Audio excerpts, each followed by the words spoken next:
There had been no rocket or missile testings which could have accounted for the lights. The objects did not show up on any radar readings.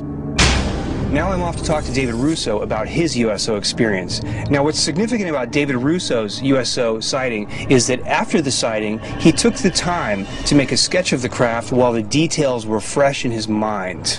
And the more information we have, the closer we are to solving the mystery of USOs around Catalina. I live in Long Beach, and a couple of blocks from the ocean. David Russo, a retired attorney, reportedly witnessed bright lights over the channel on August 4th, 2006, while walking along the shoreline. Late at night, about 11:30, 11:35, a bright white light off to the west, out near San Pedro, caught my eye. And it was moving towards the water at a very steep angle, moving pretty quickly. It got to a point maybe a half a mile out in front of me, and it just stopped. Over the water? On the water? Over the water, maybe 10, 15, 20 feet above the water. The shorter side had 3 or 4 blue lights on it, and the longer side seemed to have 6 or 8 blue lights. Okay. It rotated and did this for about a half a minute to 45 seconds.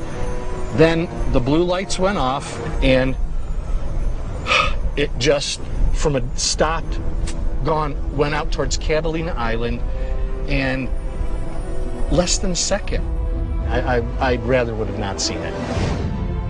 You think life would be easier if you just hadn't seen it? And now there's this little piece back here that just is always wondering and always thinking, what the heck did I see? And will I ever know?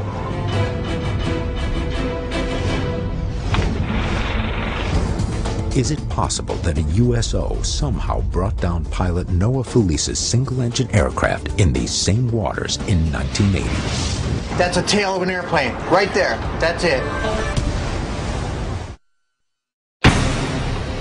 The dark, mysterious waters surrounding Catalina Island, one of the most active hotspots on Earth for reported USO sightings, unidentified submerged objects. On January 26, 1980, a pilot's reported encounter with a USO above the Santa Catalina Channel left one man dead and has become one of the seminal USO events in history.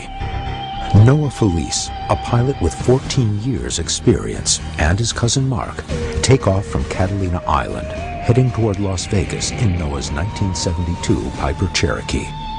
According to Felice, he spots an object in the water.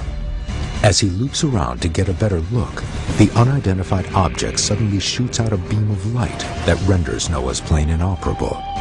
Moments later, the plane falls over 1,000 feet into the deep waters of the channel.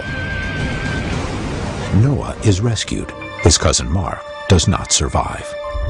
And it's an important case for 3 big reasons. One, it's current. You're not talking about some 60-year-old case where all the witnesses have gone. 2, Noah's a pilot. He's a trained observer. He knows what he's looking for. He's not given to fantasies. 3, that credibility is tested in court because Noah Felice is a private investigator. In every single case, he's on the witness stand, he's testifying. It's as credible as you can get. It's a great story. We're excited to investigate it. So why don't you tell me what it was like as you took off from here 28 years ago and flew out to the island? We took off, and just out of the clear blue sky, my little cousin told me he had 5 to 6 months to live. This was a person you'd known since you were what? Grew up together. We were as close to biological brothers, I think, as 2 males could get. Once he said that, then they had 5 or 6 months to live. I was going to get a vector in the air and go right straight to Las Vegas and kind of lighten the mood. So basically you were just going to head off to Vegas and spend some time together because you didn't know how long you really had. Noah and Bill board a plane to fly Noah's original route from 1980. You took off from here, and what happened then? We were flying along, and I started to get very strange feelings, kind of like when the hair goes back under your back, and I see a very strange object in the water about the size of 2 houses. No definitive shape that I could see because of the water. From here, Felice's account takes a radical turn. He says that as he came around to get a closer look at the craft, he saw figures. On the top of this object was a door. It wasn't really a person, but it wasn't not a person. I didn't know what to think. That's why I decided to make a turn and come around back and get a better view. And what happened then? We got struck with a beam of light. According to Felice, after he made this turn, he was blinded with an extremely bright light emanating from this object.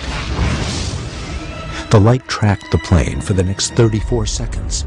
At the same time, it seemed to also take control of the plane's instrumentation. It was alive. It was like a liquid light. That's when sound started shutting off. You couldn't feel the vibration in the chair from the engine. And we got hit with a second beam. The second beam, according to Felice, took even more control over the plane, finally bringing it to its tragic fate. The inside of the airplane was glowing, and I knew we were moving because the light was becoming more intense. And it seemed as though we would pass through not a doorway physical, but a doorway of a port or some sort of framework of the light. And then it was bang. Noah, along with his cousin Mark's body, were recovered by a Baywatch patrol craft 20 minutes later. Upon impact, Noah believes he would have been thrown from the cockpit. His seatbelt would have been torn, and the windshield would have been certainly destroyed. But no such trauma occurred. Noah only sustained a concussion and a broken leg. Noah is convinced that he was somehow rescued by the USO, and he further believes that when the plane is found underwater by the team, both seatbelts will be fastened and the windshield will be fully intact. It was unbelievable. I was freezing. I remember blood everywhere. I mean, it was horrible. It was bad.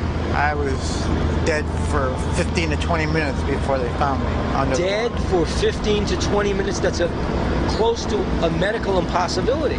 Theoretically, after blood stops reaching your brain for something like 5 to 7 minutes, your brain cells shrink and you become brain dead. And the other thing, I don't understand why the sharks didn't get me. We're going to go down to the bottom of that trench, and if that plane's down there, we're going to bring it up. Let's see what we can find.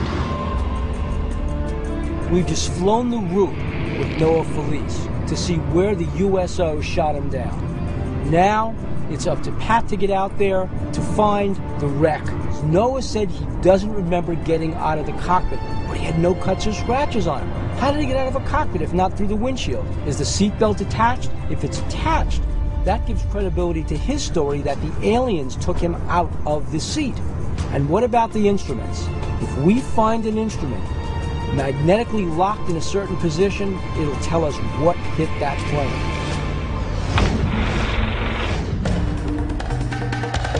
To solve this case, we've got to find that plane. Let's shove off.